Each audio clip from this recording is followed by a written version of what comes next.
For weeks now, there have been speculations that Tiwa Savage secretly married her manager and business partner, T-Bills. Tiwa says it's not true. But let's take a look at what Mr. and Mrs. Anonymous have to say. It seems Tiki on Bella Naija has more details for us, or maybe not them be the one we join them together. As them right say, they are very married. For her career, she wants to remain chaseable. She has been known to repeatedly deny that she's even dating this guy. We all know better. While Bees wrote on Bella Naija that there is no reason why my so-called business partner should be kissing my chick in public. Because if they are dating, that's another thing entirely. But mixing business and pleasure is out of this world. Bees, looks like somebody needs to watch last week's episode of TQS on mixing business and pleasure. I don't know if Wumi, a Libra, well, that's what Linda calls her visitors, is a friend or a foe. But what can you make of her comments? I beg you, you're not married, but you wear a huge engagement ring on that finger. What does that say? These celebrities won't talk now, but when Kasala don't bust finish, they will come out and start talking stories of how their relationship stroke marriage turned sour. Tiwa, if you're truly married or engaged, don't deny it. It's no big deal. We still love you. What can you say about that? And here comes Mr. Anonymous. Tiwa should marry you. She's not getting any younger again. At 33, it's time she settles down with a man. Mr. Anonymous came with. The question is she dating her manager, who is married with 2 kids in LA? Tiwa, there is no smoke without fire. Well, up until this point, we didn't know T-Bills has kids in LA. Thanks, Jerry Anonymous. What will we do without you? And the Anonymous I like the most wrote this.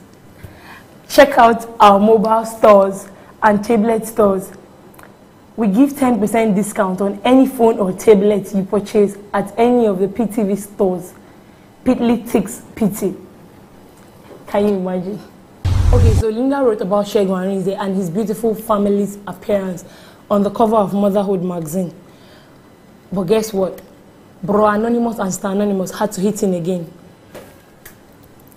I think this Anonymous is a brother. Good to see this guy happy. Why? I don't know. And this one, most likely, is from his sister. His wife is beautiful. Why? Well, let's just say sisters know what beautiful means more than brothers. Another one went like this. Well, you can see the screen. I don't speak German. And this Anonymous is not a brother and definitely not a sister. So this big-eyed man gets fine wife like this. And Hermaphrodite Anonymous wrote, I've had to deal with this Segun Arinze's wife before on the line of work, and she comes across as almost rude. I thought it was a big shame. Bah. And before Segun Arinze could respond to that, Annabelle replied, go and rest, I beg. So, cause she's a celeb's wife, she should be shining her teeth up and down and not be herself. You have no right to call someone rude for not being friendly to you. After all, you are not her friend. Haba. Anonymous wrote again, I would have thought his kids would be older, but hey, that's how Igbo guys are. They marry in their 40s. Oh God, oh God. Let's give this Anonymous a fine face. Dude, Segun Arinze isn't Igbo. And I thought an Igbo guy will come and defend the age thingy. But instead, Chekube came to claim Segun Arinze's paternity. Schmuck, yes, he's an Igbo man. Hello. Arinze is an Igbo name. His father is Igbo, his mother is Yoruba. Except in your culture, children become indigenous of their mother's state of origin instead of their father's. Wait, is smoke an Igbo expression or German? Anyways, Segun responded to all these comments in a text message to Linda. But I think he really shouldn't have, because taking a cue from Anonymous comment on Kosi's reply to a blogger who wrote an open letter to her and Tonto Dike, you just don't want to do that. One Ngozi Kanwiro wrote that the unscrupulous lifestyle of Igbo Nollywood actresses Kosi, Ojiako, and Tonto Dike are just becoming too unbearable and won't mind Ohaneze Indigbo disowning these babes for being themselves and not being Igbotic. Pastor Anonymous has this to say: Kosi, the end is near. Repent.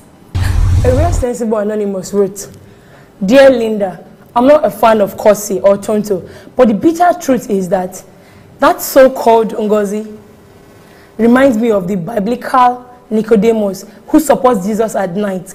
My advice to Ngozi is that if she knows her blood cannot wash away their sins, she should stop judging them. Pretenders are the worst people on earth. Bam!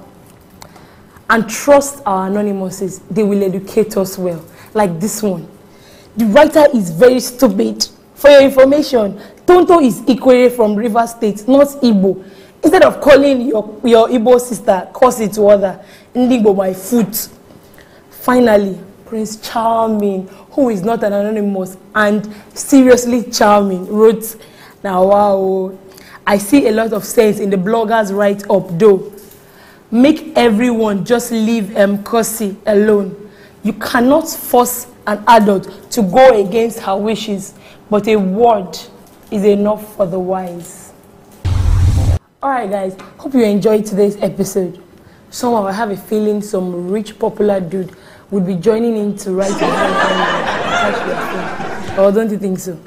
Oh, you think all they do behind their iPads is only Wall Street Journal, Forbes and CNN? We'll catch them one day. You see.